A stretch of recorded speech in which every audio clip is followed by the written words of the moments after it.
저는 남편과 4년간의 연애 끝에 결혼했습니다. 솔직히 4년이라는 시간이 짧지 않죠. 그 기간 동안 우리는 정말 많은 일들을 함께 겪었습니다. 즐거운 일도 많았지만 솔직히 싸우기도 정말 많이 싸웠어요. 성격도 달랐고 생각하는 방식도 달랐으니까요. 하지만 그만큼 정도 깊었습니다.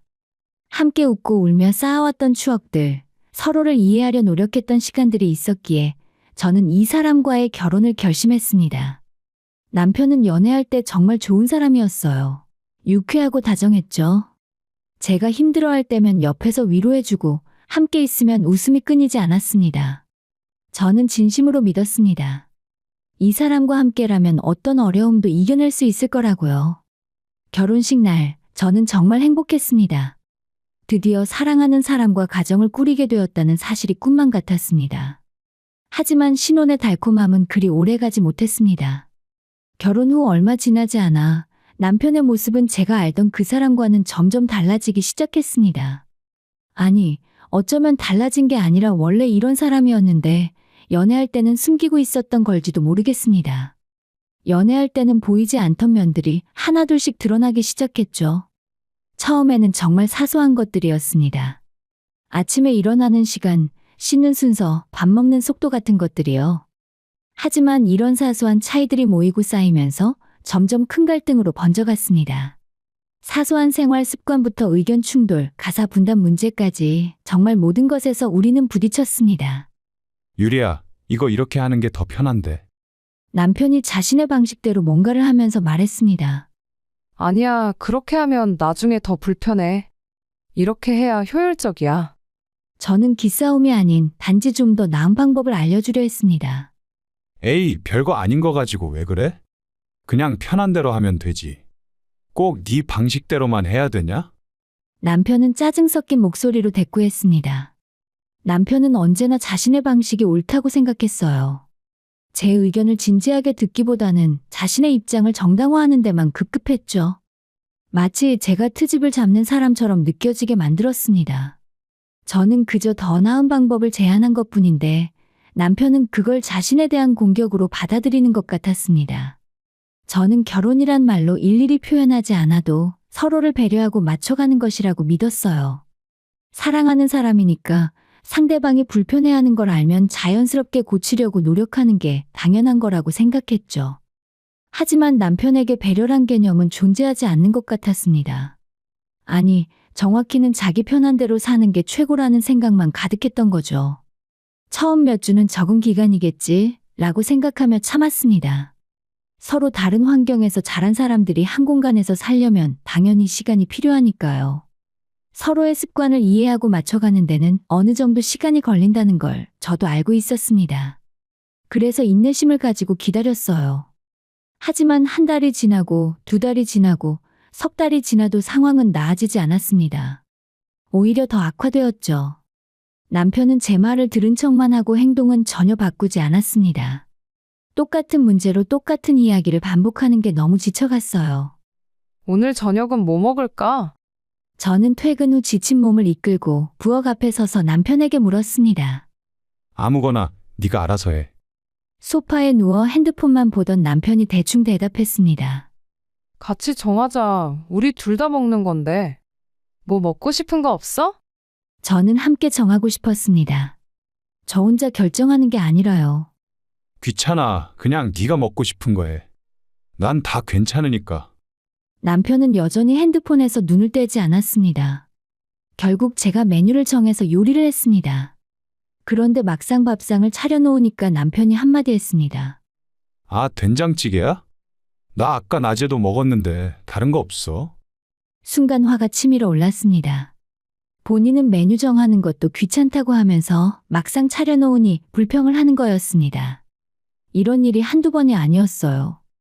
모든 결정을 제게 떠넘기면서도 정작 제가 한 선택에는 이것저것 불평했습니다. 그뿐만이 아니었죠. 주말에 어디 갈지, 집안 물건을 살 때 어떤 걸 살지, 친구들과의 약속을 잡을지 말지, 명절에 어느 집부터 갈지 등등 크고 작은 모든 결정을 저 혼자 해야 했습니다. 네가 알아서 잘하잖아. 남편은 이런 식으로 책임을 회피했죠. 일상은 점점 피로해졌습니다. 처음에는 사랑으로 시작했던 감정들이 하나씩 서운함으로 변해갔어요. 그리고 그 서운함은 점점 짜증으로, 분노로 바뀌어 갔습니다. 사랑하는 사람과 함께 사는 게 이렇게 힘들 줄은 몰랐죠. 저는 깨달았습니다. 결혼이란 단지 감정만으로 해결되지 않는 수많은 생활의 충돌이 존재한다는 것을요. 아무리 사랑해도 함께 사는 공간에서의 작은 배려와 존중이 없다면 그 사랑은 금방 식어버린다는 걸요. 연애할 때의 그 설렘과 배려는 온데간데 없었습니다. 남은 건 무심함과 이기심뿐이었어요. 남편은 더 이상 제 앞에서 좋은 모습을 보이려고 애쓰지 않았습니다. 편한 게 최고라는 듯이 자기 마음대로 행동했죠. 연애할 사람과 결혼할 사람은 다르다는 말을 들어본 적이 있습니다. 예전에는 그게 무슨 뜻인지 잘 몰랐어요. 하지만 이제는 알 것 같았습니다. 그 말의 무게가 뼈저리게 느껴졌어요. 사랑한다는 감정만으로는 부족했습니다. 서로를 진심으로 존중하고 함께 살아가려는 의지가 없다면 아무리 사랑해도 결혼 생활은 지옥이 될 수 있다는 걸 저는 그제야 깨달았습니다. 그리고 이건 시작에 불과했습니다.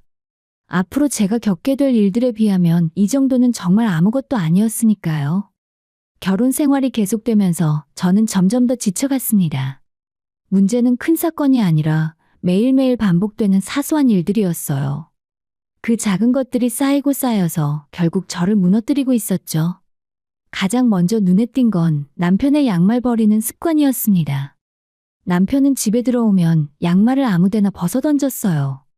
거실 소파 옆, 침대 및 화장실 앞, 심지어 식탁 의자 위에도 양말이 있었죠. 저는 매일 집안 곳곳에 널린 양말을 주우며 다녔습니다. 여보, 양말은 빨래통에 넣어줘. 매번 이렇게 아무데나 벗어놓으면 내가 다 주워야 해. 저는 최대한 부드럽게 말했습니다. 아, 미안, 깜빡했어. 다음부터 조심할게. 남편은 매번 이렇게 대답했습니다. 하지만 다음 날이면 똑같았죠. 거실 바닥에 양말이 널려 있었고 저는 또다시 그걸 주워야 했습니다. 여보, 어제도 말했잖아. 양말 좀 빨래통에 넣어줘. 아, 진짜 깜빡했다니까? 왜 그렇게 민감하게 구냐? 양말 하나 가지고. 남편의 목소리에는 짜증이 섞여 있었습니다. 양말뿐만이 아니었어요. 치약 짜는 방식도 문제였습니다. 저는 치약을 아래에서부터 차근차근 짜서 사용하는 편이에요. 그래야 끝까지 깔끔하게 쓸 수 있으니까요. 하지만 남편은 치약을 중간부터 막 눌러 짰습니다. 그러면 치약이 울퉁불퉁해지고 나중에는 쓰기도 불편해지죠. 이렇게 짜면 나중에 불편해. 아래에서부터 짜야지. 제가 말하자 남편이 웃으면서 대답했습니다. 그게 뭐가 중요해? 어차피 다 쓰면 되는 거 아니야? 너무 완벽주의 아니야? 완벽주의가 아니었습니다. 그냥 기본적인 생활 습관의 문제였죠. 하지만 남편은 그걸 이해하지 못했습니다. 분리수거는 더 심각했습니다. 저는 환경을 생각해서라도 분리수거를 제대로 하려고 노력했습니다. 플라스틱은 플라스틱대로, 종이는 종이대로, 캔은 캔대로 분류해야죠. 하지만 남편은 그냥 다 한 봉투에 넣었습니다. 이거 분리수거 해야 해. 플라스틱이랑 음식물이랑 같이 버리면 안 돼? 에이, 귀찮아. 어차피 나중에 누가 분류하겠지. 그리고 이거 하나 안 한다고 뭐가 달라지겠어? 저는 한숨을 쉬었고 이제 설명하기도 지쳤습니다. 남편은 왜 그래야 하는지에 대해서는 관심이 없었어요. 오직 자기 편한 것만 생각했죠. 저는 이 모든 걸 참으면서 남편을 가르치려고 노력했습니다. 함께 사는 사람이니까 최소한의 규칙은 맞춰가야 한다고 생각했어요. 하루에 한 가지씩 천천히 알려주면 언젠가는 고쳐지겠지 싶었죠. 우유를 마시고 나면 팩을 헹궈서 버려야 해. 그냥 버리면 냄새나. 설거지할 때 그릇은 물기를 닦아서 정리해줘. 그냥 두면 물이 고여. 화장실 쓰고 나면 환기 좀 시켜줘. 문 열어놓는 것만이라도.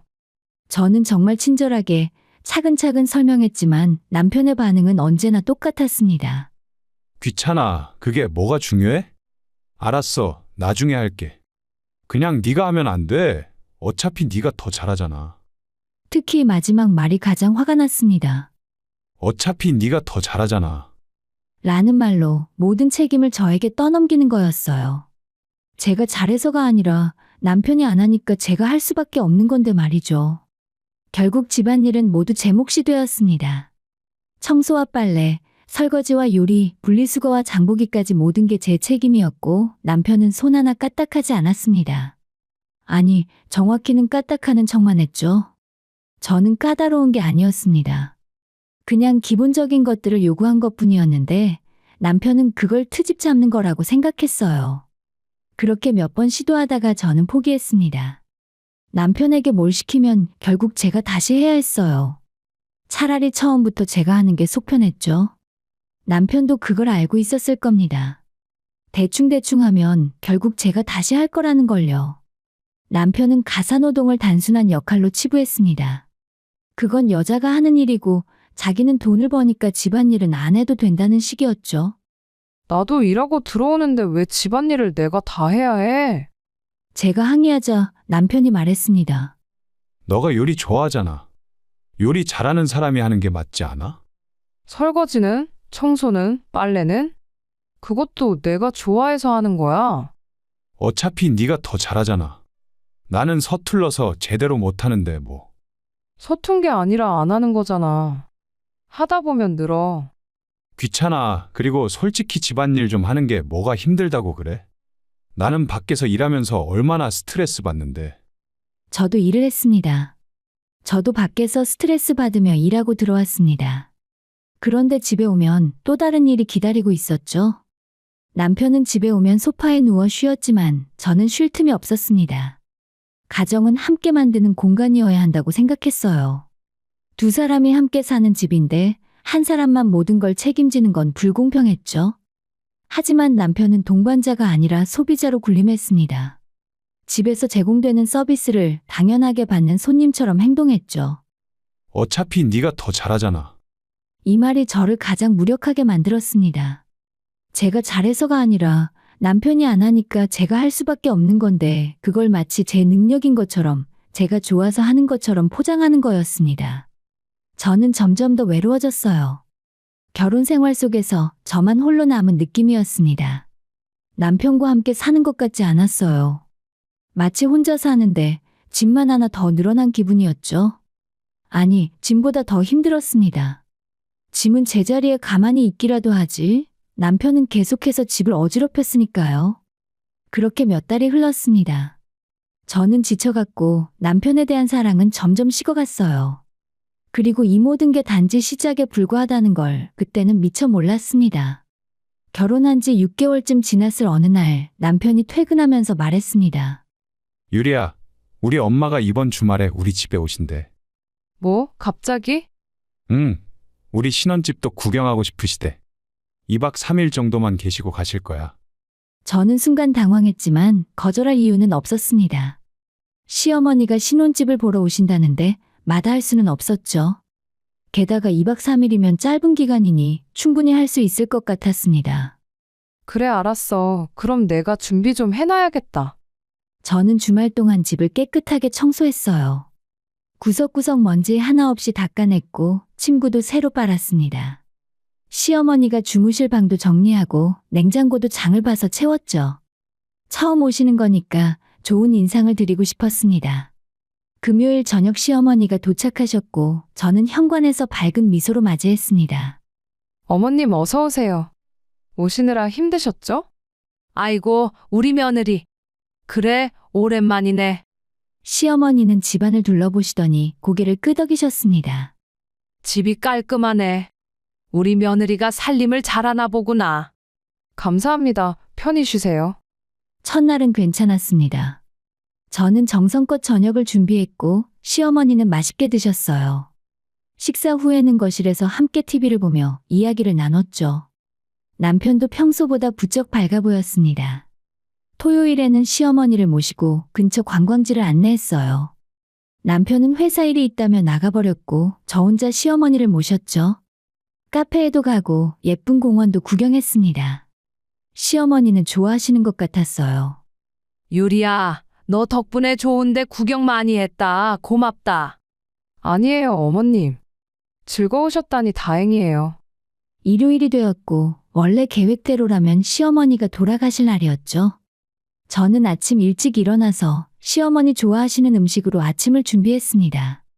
어머님 오늘 몇 시 차 타고 가세요? 제가 역까지 모셔다 드릴게요. 제가 물어보자 시어머니가 웃으면서 말씀하셨습니다. 아, 그게 말이야. 생각해보니까 집에 급하게 갈 일이 없더라고. 며칠만 더 있다 가면 안 될까? 저는 순간 당황했습니다. 하지만 먼 데서 오셨는데 며칠 더 계시겠다는 걸 거절하기는 어려웠죠. 아, 네, 그러세요. 남편은 옆에서 아무렇지도 않게 말했습니다. 그래, 엄마. 천천히 쉬었다가. 우리 집 편하잖아. 며칠이라고 하셨으니 저는 3, 4일 정도겠거니 생각했습니다. 그 정도는 충분히 견딜 수 있을 것 같았어요. 하지만 며칠이 일주일이 되고 일주일이 2주가 되었습니다. 시간이 아무리 지나도 시어머니는 떠나실 기미를 보이지 않으셨어요. 처음에는 집에서 쉬시는 것처럼 보였습니다. TV를 보시거나 근처를 산책하시거나 하셨죠. 하지만 집안일은 전혀 하지 않으셨습니다. 설거지도 청소도 요리도 하나도 안 하셨어요. 저는 매일 출근 전에 아침을 차려드리고 퇴근 후에는 저녁을 준비했습니다. 시어머니는 그걸 당연하게 받아들이셨죠. 유리야, 오늘 저녁은 뭐야? 된장찌개 끓이려고요. 나는 김치찌개가 더 좋은데. 돼지고기 넣고 김치찌개 해줄 수 있어? 그럼 김치찌개 끓일게요. 제 계획은 상관없었습니다. 시어머니가 원하시는 걸 해드려야 했죠. 2주가 지났을 무렵 저는 남편에게 조심스럽게 물어봤습니다. 어머님 언제까지 우리 집에 계실 거야? 원래 2박 3일만 계신다고 하지 않았어? 엄마가 좀 더 쉬고 싶으신가 봐. 뭐 우리 집 넓으니까 괜찮잖아. 하지만 나는 매일 출퇴근하면서 집안일까지 다 해야 하잖아. 어머님은 집안일 하나도 안 도와주시고. 엄마는 손님이잖아. 손님한테 집안일 시킬 수는 없지. 손님이라니 벌써 2주나 지났는데? 에이, 좀 어때? 네가 조금만 참으면 되잖아. 그래도 우리 엄만데. 저는 한숨을 쉬었습니다. 남편은 전혀 이해하지 못하고 있었습니다. 그리고 3주째가 되던 날 남편이 저에게 말했어요. 유리야, 엄마가 한 달 정도 더 계시고 싶으시대. 뭐, 한 달? 응, 집에 혼자 계시기 외로우시대. 우리랑 있으면 사람 사는 것 같아서 좋다고 하시더라고. 그런 건 나한테 먼저 상의해야 하는 거 아니야? 나도 같이 사는 사람인데. 에이, 뭘 그렇게 따지고 들어. 우리 엄마잖아. 한 달 정도는 괜찮지. 남편은 제 동의 같은 건 필요 없다는 듯이 말했습니다. 이미 시어머니께 그렇게 하시라고 말씀드린 것 같았어요. 한 달이면 길잖아. 나도 일하면서 매일 식사 준비하고 집안일 하는 게 너무 힘들어. 그럼 가끔은 배달시켜 먹으면 되잖아. 너무 예민하게 굴지 마. 저는 할 말을 잃었어요. 남편은 제 입장은 전혀 고려하지 않고 있었습니다. 한 달이라고 했던 기간도 계속 늘어났죠. 한 달이 지나갈 때쯤 시어머니가 말씀하셨습니다. 유리야, 우리 집 에어컨이 고장났어. 수리하려면 시간이 좀 걸린대. 그때까지만 더 있어도 될까? 저는 거절할 수가 없었습니다. 에어컨이 고장났는데 어떻게 돌아가시라고 할 수 있겠어요? 그렇게 또 2주가 지났습니다. 이번에는 또 다른 핑계가 나왔습니다. 유리야, 내가 이 근처 문화센터에서 도자기 공방 수업을 신청했어. 3개월 과정이거든. 그동안 여기 있어도 되지? 네? 3개월이라고요? 저는 귀를 의심했습니다. 어머님, 그건 너무 긴 것 같은데요. 저도 일하면서 집안일 하는 게 힘들어서요. 제가 조심스럽게 말하자 시어머니의 표정이 굳어졌습니다. 아니, 시어머니가 며느리 집에 좀 있겠다는데 그게 그렇게 힘들어? 요즘 애들은 정말. 그 순간 남편이 끼어들었습니다. 엄마, 괜찮아요. 여기 계세요. 유리가 좀 예민한가 봐요. 남편은 또 저를 예민한 사람으로 만들었습니다. 제 의견은 중요하지 않았어요. 남편에게 중요한 건 오직 시어머니의 편이었습니다. 저는 점점 제 집에서 소외되는 느낌을 받았어요. 제 공간이 아니라 시어머니의 공간이 된 것 같았어요. 제가 눈치를 보게 되었고 편하게 쉴 수조차 없었습니다. 시어머니는 거실에서 TV를 크게 틀어놓고 보시고 제가 좀 쉬려고 안방에 들어가면 남편이 뭐라고 했습니다. 엄마랑 같이 있지 왜 방에만 들어가 있어? 나도 좀 쉬고 싶어서. 엄마 혼자 두면 심심하시잖아. 좀 나와서 같이 있어. 제 휴식 시간마저 허락되지 않았고 저는 점점 숨이 막혔습니다. 그리고 결정적인 순간이 찾아왔습니다. 그건 제가 전혀 예상하지 못했던 방식으로 다가왔죠. 제가 우연히 듣게 된 충격적인 대화. 그 대화가 모든 걸 바꿔놓을 줄은 그때는 몰랐습니다. 시어머니가 저희 집에 온 지 2달이 넘어가던 어느 날이었어요. 그날은 유난히 일이 일찍 끝나서 평소보다 1시간 정도 일찍 퇴근했습니다. 집에 도착해서 현관문을 조용히 열었죠. 시어머니와 남편이 집에 있는 걸 알고 있었지만 일부러 다녀왔다고 크게 말하지 않았습니다. 너무 피곤해서 그냥 조용히 안방으로 들어가 잠깐 쉬고 싶었거든요. 신발을 벗고 조용히 복도로 들어서는데 거실에서 목소리가 들렸어요. 시어머니와 남편이 대화하고 있길래 저는 그냥 지나가려고 했습니다. 하지만 제 이름이 들리면서 발걸음이 멈췄죠. 그러게 말이야. 유리가 좀 눈치가 없어. 시어머니의 목소리였고 저는 순간 멈칫했습니다. 그러게요, 엄마. 제가 말씀드렸잖아요. 자연스럽게 눌러 앉으시면 된다고. 남편의 목소리였습니다. 저는 귀를 의심했습니다. 자연스럽게 눌러앉는다고요? 저는 안방 문 앞에 서서 숨을 죽였습니다. 그들이 저를 눈치채지 못한 것 같았어요. 대화는 계속되었습니다. 애초에 2박 3일만 있겠다고 했어야 경계를 안 하지. 처음부터 오래 있겠다고 하면 싫다고 할까봐 그랬던 거잖아. 시어머니가 웃으면서 말씀하셨습니다. 맞아. 그래서 일단 짧게 온다고 하고 나중에 조금씩 늘리는 거죠.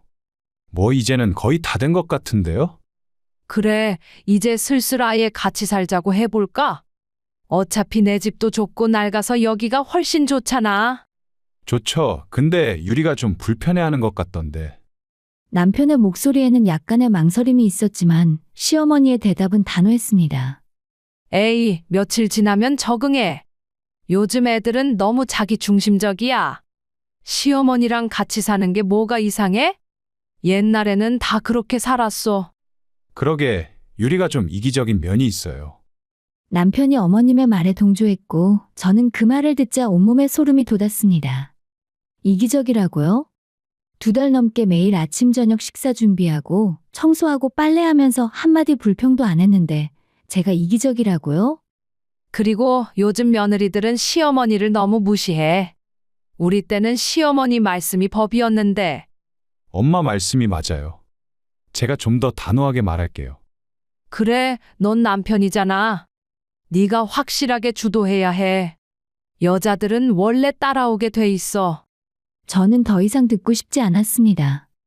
하지만 발이 떨어지지 않았어요. 분노와 배신감이 동시에 밀려왔습니다. 그나저나 유리가 요리는 잘하더라. 덕분에 맛있는 거 많이 먹었어. 그건 인정해요. 요리 실력만큼은 괜찮죠.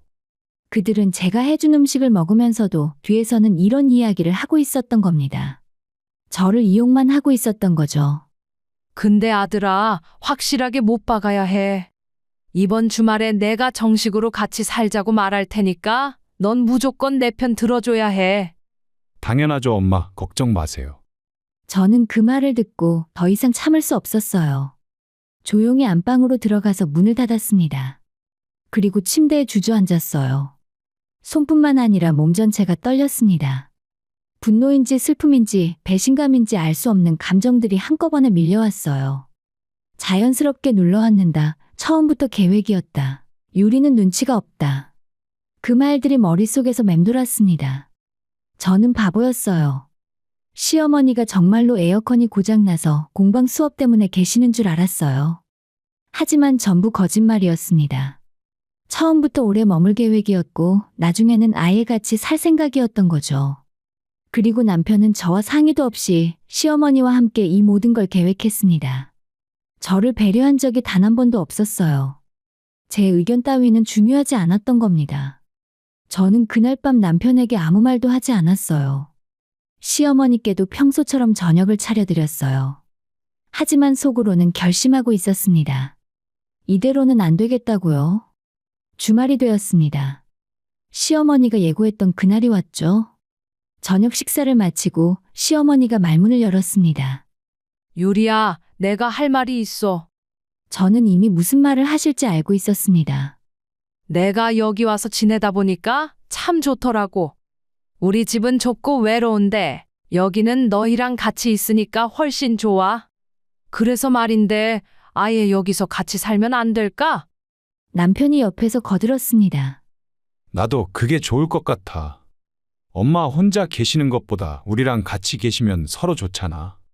저는 두 사람을 번갈아 보았습니다. 시어머니는 기대에 찬 표정이었고 남편은 당연히 승낙할 거라는 듯한 표정이었어요. 저는 천천히 입을 열었습니다. 죄송하지만 안 될 것 같습니다. 순간 거실이 조용해졌습니다. 시어머니의 눈이 커졌고 남편은 당황한 표정을 지었어요. 뭐? 왜? 남편이 물었습니다. 저는 아직 누군가를 모실 준비가 되어 있지 않아요. 서로의 공간은 존중되어야 한다고 생각해요. 어머님도 어머님만의 공간이 필요하시고 저희도 저희만의 공간이 필요합니다. 그게 무슨 말이야? 우리 엄마잖아. 남편이 목소리를 높였습니다. 저도 어머님 생각은 이해해요. 하지만 같이 산다는 건 단순한 문제가 아니에요. 생활 방식도 다르고 서로 불편할 수 있어요. 시어머니가 표정을 굳히며 말씀하셨습니다. 나는 네가 좀 더 넓은 마음을 가진 줄 알았는데 요즘 애들은 정말 이기적이야. 시어머니랑 사는 게 뭐가 이상해? 요즘 애들은 이기적이다. 제가 거실 밖에서 들었던 바로 그 말이었습니다. 이기적인 게 아니에요. 저는 제 의견을 말씀드리는 것뿐이에요. 그리고 솔직히 말씀드리면 지난 2달 동안 너무 힘들었어요. 매일 출퇴근하면서 집안일까지 혼자 다 하는 게 쉽지 않았어요. 그게 뭐가 힘들어? 밥 좀 하고 청소 좀 하는 게. 시어머니가 비웃듯 말씀하셨습니다. 힘듭니다. 그리고 제가 힘들다고 말씀드리는데 그걸 무시하시는 건 옳지 않다고 생각해요. 남편이 버럭 소리를 질렀습니다. 유리야, 우리 엄마한테 그게 무슨 말버릇이야? 저는 사실을 말하는 거예요. 그리고 이건 제 집이기도 해요. 제 의견도 존중받아야 하는 거 아닌가요? 네 집? 아니, 우리 집이지. 내 명의로 된 집이잖아. 대출금도 내가 내고 있어. 그 말에 남편의 얼굴이 붉어졌습니다. 그렇게 나올 거야? 그럼 너가 집에서 나가. 남편이 손가락으로 저를 가리키며 소리쳤습니다. 그 순간 저는 모든 게 명확해졌습니다. 이 사람은 저를 배우자로 생각하지 않았어요. 저는 그저 시어머니를 모시고 집안일을 하고 남편을 뒷바라지하는 도구에 불과했던 거죠. 저는 조용히 말했습니다. 알겠습니다. 그런데 제 집이니까 제가 나가는 게 아니라 두 분이 나가시면 되겠네요. 그리고 저는 자리에서 일어났습니다. 더 이상 대화할 필요를 느끼지 못했거든요. 이미 결론은 나 있었으니까요. 그날 밤 저는 결심했습니다. 이 결혼 생활을 끝내기로요. 그날 대화를 나눈 후에 집안의 분위기는 최악이었습니다. 시어머니는 제 얼굴도 보지 않으려 하셨고 남편은 저에게 말도 걸지 않았습니다. 하지만 저는 전혀 신경 쓰이지 않았어요. 오히려 마음이 편했습니다. 이제 무엇을 해야 할지 명확해졌으니까요. 저는 그날 밤 잠을 이루지 못했습니다. 침대에 누워서 천장을 바라보며 지난 시간들을 떠올렸어요. 4년의 연애, 그리고 결혼 후 지난 8개월. 정말 행복했던 순간이 있었을까요? 연애할 때는 분명 있었습니다. 하지만 결혼 후에는요? 단 한 번도 없었던 것 같았어요. 남편은 저를 존중한 적이 없었습니다. 제 의견을 물어본 적도 없었고 제가 힘들다고 말해도 무시했죠. 모든 결정은 남편 혼자서 혹은 시어머니와 함께 내렸습니다. 저는 그저 따라오기만 하면 되는 존재였어요. 새벽 5시쯤 되어서야 저는 완전히 마음을 굳혔습니다. 진짜 이혼하겠다고요? 아침이 되었고 저는 평소처럼 일어나 출근 준비를 했습니다. 시어머니와 남편은 아직 주무시고 계셨죠? 저는 조용히 집을 나섰습니다. 회사에 도착해서 가장 먼저 한 일은 변호사 상담 예약을 잡는 것이었습니다. 점심시간을 이용해서 근처 법률사무소를 방문했어요. 안녕하세요. 이혼 상담 받으러 왔습니다. 변호사는 중년의 여성분이었습니다. 친절하게 저를 맞아주셨죠. 네, 앉으세요. 어떤 상황이신가요? 저는 지금까지의 일들을 차근차근 설명했습니다. 결혼 후 남편의 무책임한 태도, 시어머니의 무기한 체류, 그리고 저 몰래 함께 살 계획을 세운 것까지 모두 말씀드렸어요. 변호사님은 고개를 끄덕이며 들으시더니 말씀하셨습니다. 충분히 이혼 사유가 됩니다. 배우자의 부당한 대우와 일방적인 결정과 정서적 학대에 해당하는 부분들이 있네요. 정서적 학대요? 네, 배우자의 의견을 무시하고 일방적으로 결정하고 심지어 네가 나가라는 식의 발언을 한 것 등이 모두 해당됩니다. 저는 처음으로 제가 겪은 일들이 학대였다는 걸 깨달았습니다. 저는 그저 제가 참을성이 없거나 예민한 건가 싶었는데 그게 아니었던 거죠. 집이 제 명의라고 말씀드렸는데 그럼 어떻게 되나요? 집이 의뢰인 명이라면 재산 분할에서 유리합니다. 결혼 전 재산이었나요? 결혼 후 재산이었나요? 결혼 전에 제가 모은 돈으로 산 집입니다. 그렇다면 공동재산이 아닐 가능성이 큽니다. 남편 측에서 재산 분할을 요구해도 인정받기 어려울 거예요. 저는 안도의 한숨을 쉬었습니다. 적어도 제 집은 지킬 수 있을 것 같았어요. 위자료는 어떻게 되나요? 위자료는 케이스마다 다릅니다. 하지만 정서적 학대와 일방적인 결정 등을 증명할 수 있다면 청구 가능합니다. 다만 금액은 크지 않을 수 있어요. 괜찮습니다. 금액은 중요하지 않아요. 그냥 이 사람과 빨리 헤어지고 싶어요. 변호사님은 저를 이해한다는 듯이 고개를 끄덕였습니다. 알겠습니다. 그럼 이혼 소송을 준비하겠습니다. 협의 이혼을 시도해 볼 수도 있지만 상대방이 응하지 않을 가능성이 높아 보이니 바로 소송으로 가는 게 나을 것 같네요. 네, 그렇게 해주세요. 상담을 마치고 회사로 돌아오는 길에 제 마음은 이상하게 가벼웠습니다. 드디어 이 지옥 같은 생활에서 벗어날 수 있다는 희망이 보였으니까요. 퇴근 후에 집에 돌아가니 시어머니와 남편이 거실에 앉아 있었습니다. 제가 들어서자 남편이 차갑게 말했어요. 어제 한 말 사과 안 할 거야? 저는 신발을 벗으며 대답했습니다. 사과는 내가 받아야 할 것 같은데. 뭐? 지금 네가 뭐라고 했어? 남편이 벌떡 일어섰습니다. 내 의견도 묻지 않고 시어머님을 모시기로 한 것. 내가 힘들다고 말했는데 무시한 것, 그리고 나한테 나가라고 한 것. 다 사과받아야 할 일들이야. 너 정말 오늘 이상하다. 무슨 일 있어? 저는 가방에서 서류 봉투를 꺼냈습니다. 변호사님이 주신 이혼 상담 관련 서류들이었어요. 이혼하겠습니다. 서류를 탁자 위에 놓으며 말했고 그걸 본 남편과 시어머니의 얼굴이 순식간에 굳어졌습니다. 뭐? 이혼? 더 이상 이 결혼 생활을 유지할 수 없을 것 같아요. 변호사 선임했고 곧 소송 준비 들어갑니다. 야, 너 미쳤어? 결혼한 지 1년도 안 됐는데 무슨 이혼이야? 남편이 소리를 질렀습니다. 1년이 됐든 10년이 됐든 중요하지 않아. 이 결혼은 잘못됐어. 당신은 나를 배우자가 아니라 가정부로 생각하잖아. 가정부? 내가 언제? 집안일 하나도 안 하면서 나한테만 다 떠넘기고 내 의견은 무시하고 시어머니 편만 들고. 그게 배우자 대하는 태도야? 시어머니가 끼어들었습니다. 유리야, 진정해. 부부싸움은 칼로 물베기야. 이혼까지 갈 일은 아니잖아. 어제 거실에서 나눈 대화 들었어요. 순간 시어머니의 얼굴이 하얗게 질렸습니다. 처음부터 오래 머물 계획이셨죠? 자연스럽게 눌러앉으시려고 2박 3일이라고 거짓말하신 거고요. 제가 눈치 없다고 이기적이라고 뒷담화하신 것도 다 들었어요. 어머님도 남편도 처음부터 저를 속이셨어요. 저를 존중한 적이 단 한 번도 없었죠. 그런 사람들과 어떻게 계속 살아요?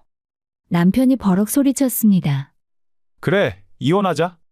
근데 이 집은 공동재산이니까 반은 내 거야. 저는 차갑게 웃었습니다. 이 집은 내 명이야. 결혼 전에 내 돈으로 산 집이고 공동재산 아니야. 뭐? 그리고 내가 매달 대출금이며 관리비까지 다 냈어. 당신이 낸 거 하나도 없잖아. 남편의 얼굴이 불그락불그락했습니다. 그럼 당장 나가라는 거야? 네, 오늘 안으로 짐 싸서 나가주세요. 두 분 다요. 저는 그렇게 말하고 안방으로 들어갔습니다. 뒤에서 남편과 시어머니가 뭐라고 소리치는 게 들렸지만 더 이상 귀에 들어오지 않았어요. 그날 밤 남편은 정말로 짐을 쌌습니다. 하지만 나가지는 않았어요. 대신 거실 소파에서 잤죠. 다음 날 저는 출근하기 전에 준비해둔 것들을 실행에 옮겼습니다. 먼저 도어락 비밀번호를 바꿨어요. 그리고 남편의 옷가지와 짐들을 전부 75리터 쓰레기 봉투에 담아서 현관 밖에 내놨어요. 유리야, 이게 뭐 하는 짓이야?